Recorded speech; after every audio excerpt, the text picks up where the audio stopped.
Terima kasih kepada moderator yang telah memberikan saya kesempatan. Di sini saya akan menyampaikan apa itu asam nukleat. Asam nukleat adalah makromolekul biologis yang tersusun dari rantai nukleotida.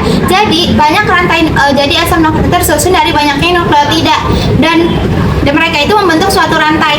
Nah, rantai nukleotida itu disebut dengan asam nukleat yang berfungsi sebagai penyimpan dan pengirim informasi genetik yang ada pada makhluk hidup. Nah, makhluk hidup itu kan banyak. Jadi semua makhluk hidup yang ada di bumi ini mempunyai asam nukleat. Secara ilmiah, asam nukleat adalah polimer organik yang tersusun atas monomer-monomer yang disebut dengan nukleotida seperti yang sudah aku sebutkan tadi. Jadi asam nukleat terbentuk dari banyaknya rantai nukleotida. Setiap nukleotida itu tersusun dari 3 komponen. Ada gula pentosa, gugus fosfat, dan basa nitrogen. Nah, nama asam nukleat ini berasal dari penemuannya yang pertama kali ditemukan di inti sel nukleus dan sifatnya asam karena gugus fosfat, jadi dinamakan dengan asam nukleat. Nah, asam nukleat berperan untuk apa aja sih? Yang pertama, berperan untuk menyimpan informasi genetik yang seperti yang sudah saya sebutkan di awal. Yang kedua, untuk menggandakan diri, replikasi, transkripsi, dan lain sebagainya, dan mengarahkan sintesis protein melalui jalur transkripsi dan translasi. Nah, asam nukleat juga terdiri dari 2 jenis, yaitu DNA dan RNA. DNA dan RNA akan dijelaskan lebih lanjut oleh teman saya. Sekian presentasi dari saya kembalikan ke moderator. Baik, materi selanjutnya yang akan disampaikan oleh Siti Sarah. Oke, di sini saya akan menjelaskan tentang struktur primer DNA dan RNA perbandingan. Nah, yang pertama, pengertian DNA dan RNA. DNA atau asam deoksiribonukleat adalah materi genetik yang menyimpan informasi pewarisan sifat pada makhluk hidup. Sedangkan untuk RNA atau asam ribonukleat berperan dalam proses pembentukan protein berdasarkan informasi yang dibawa oleh DNA.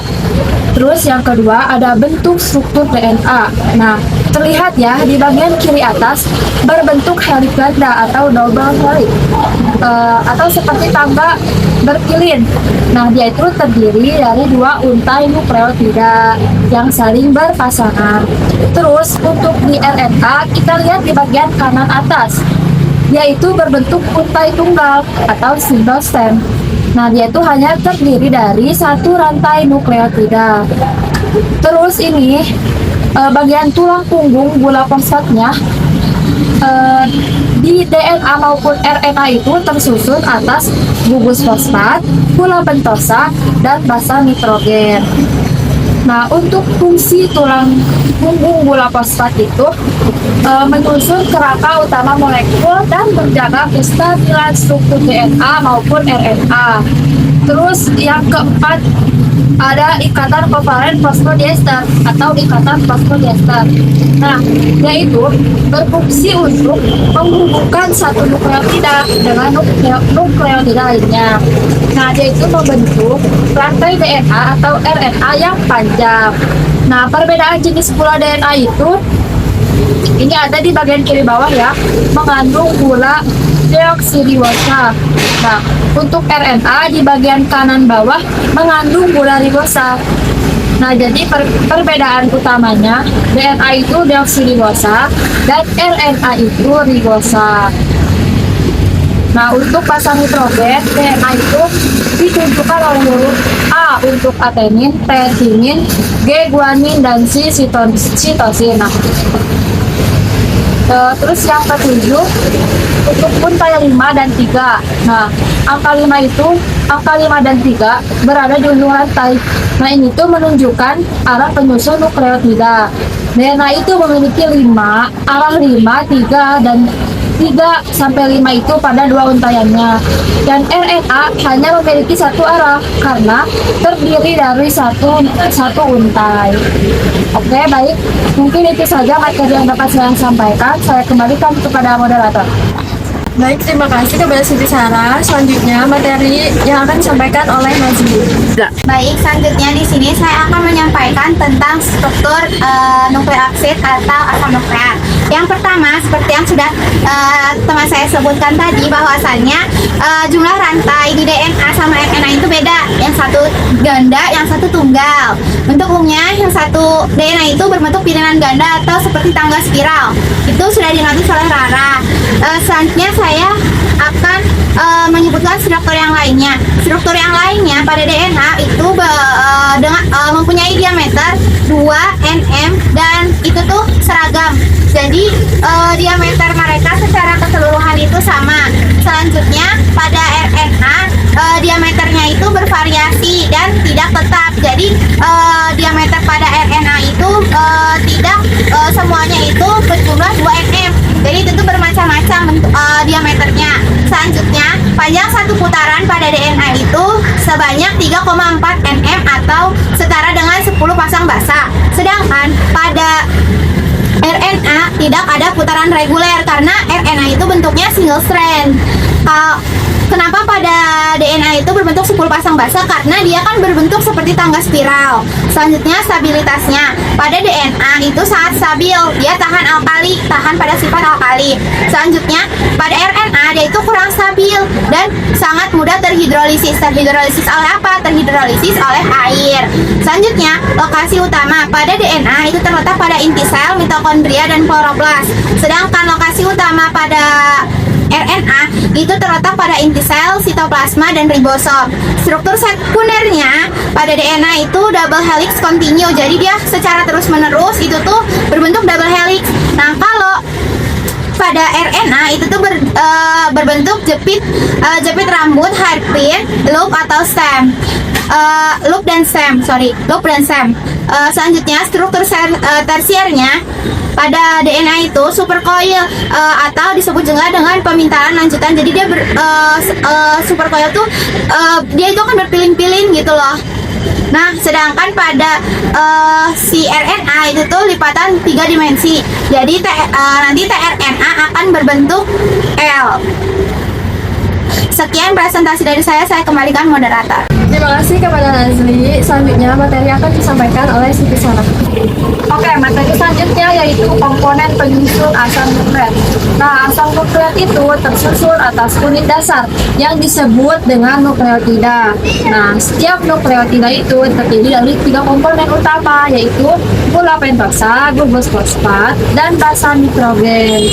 Nah, gula pentosa pada DNA itu berupa deoksiribosa, sedangkan pada RNA berupa ribosa.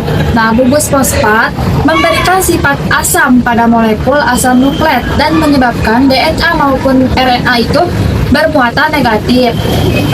Untuk basa nitrogen itu dibedakan menjadi 2 golongan, yaitu purin, adenin, dan guanin, serta pirimidin, sitosin, timin, dan urasil. Nah, pada DNA itu terdapat basa adenin dan guanin, sitosin, dan timin. Sedangkan pada RNA itu timin digantikan oleh urasil. Nah, komponen-komponen tersebut digabungkan membentuk nukleotida yang menjadi penyusun utama DNA dan RNA. Baik, itu saja materi yang dapat saya sampaikan. Saya kembalikan kepada moderator. Oke, baik, terima kasih kepada Siti Sarah. Selanjutnya materi yang akan disampaikan oleh saya sendiri yaitu ada DNA. Nah, di mana DNA ini merupakan tempat penyimpanan informasi genetik dari semua makhluk hidup.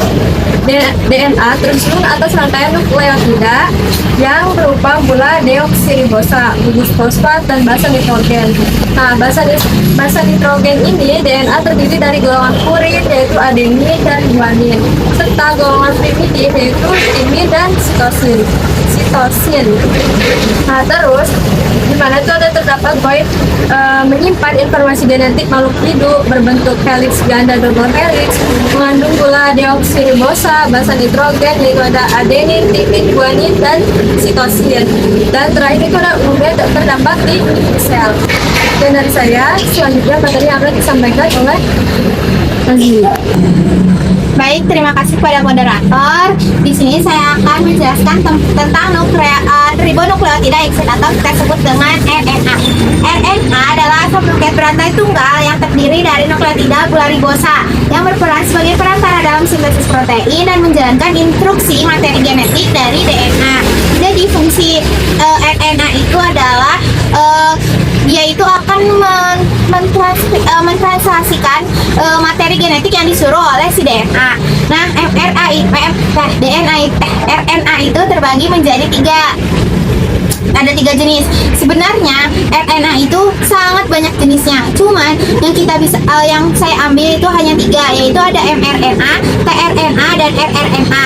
mRNA itu apa sih? mRNA itu adalah messenger ribonucleic acid. Jadi dia di sini tugasnya adalah membawa kode genetik dari DNA ke ribosom.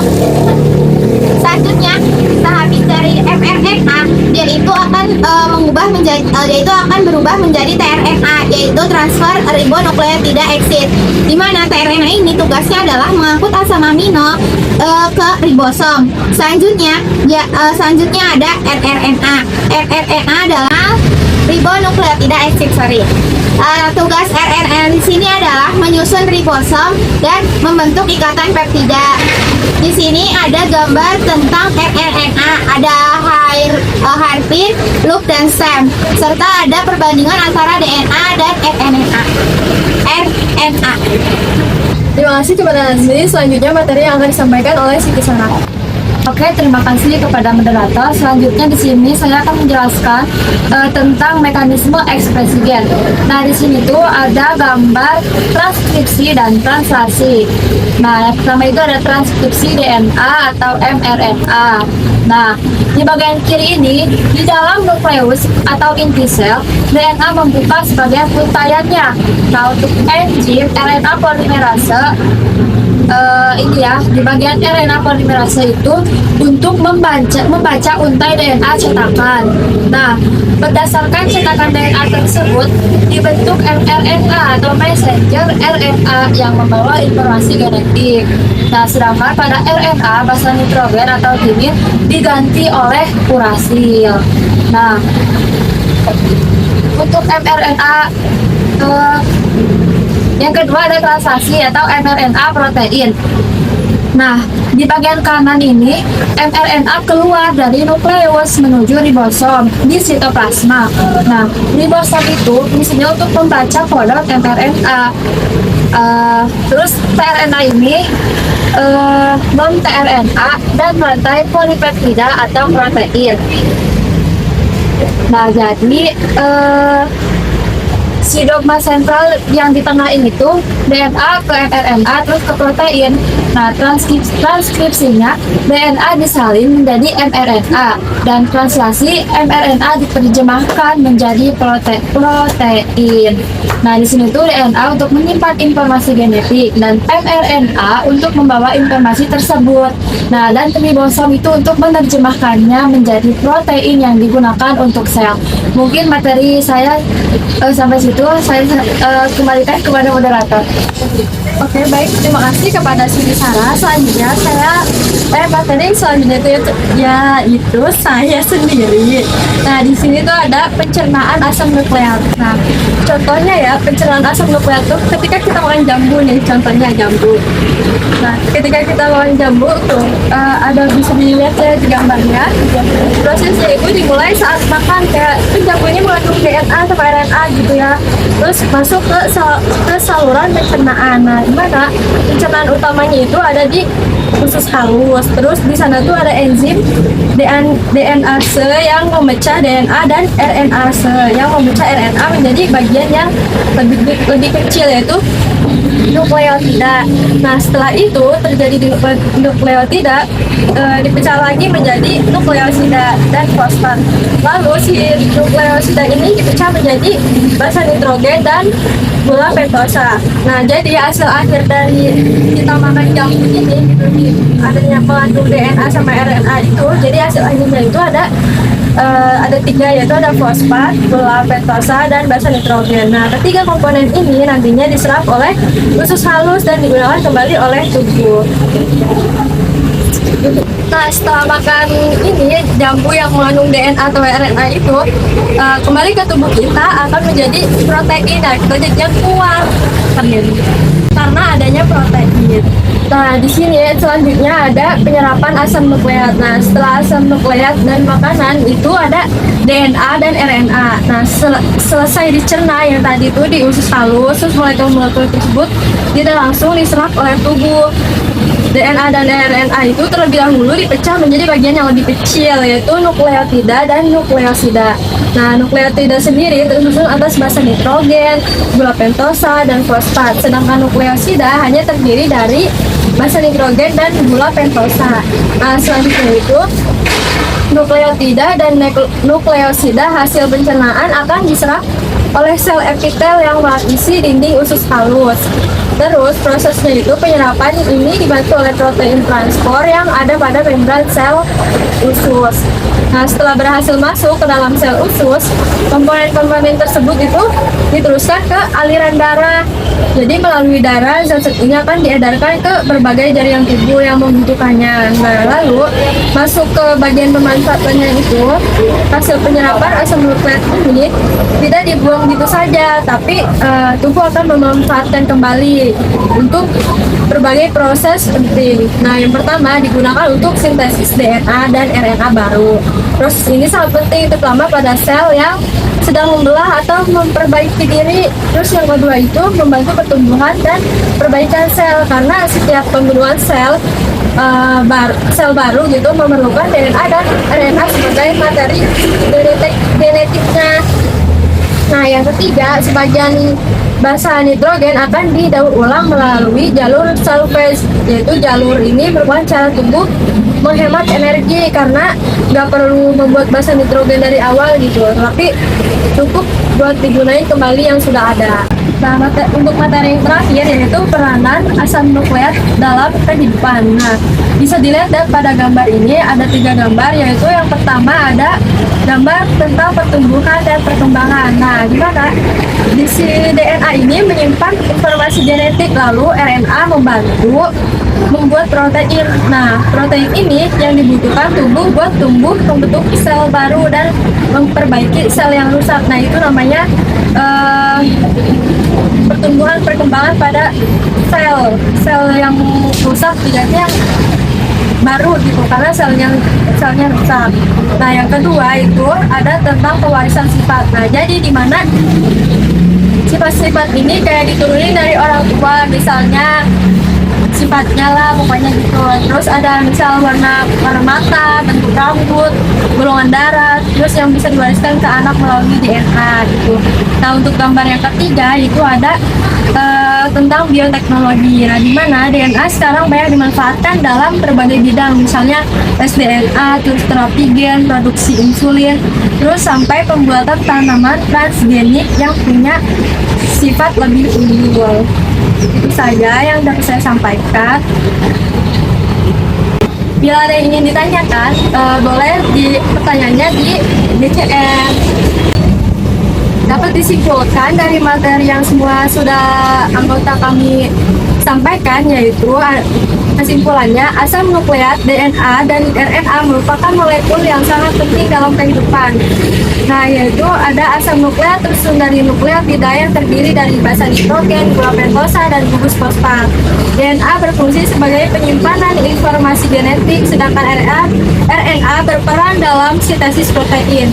Proses sentral biologi molekuler meliputi replikasi DNA, transkripsi DNA ke RNA, dan translasi RNA ke protein. Terus, asam nukleat berperan penting dalam pertumbuhan, perkembangan, pewarisan sifat, serta bioteknologi dan rekayasa genetika.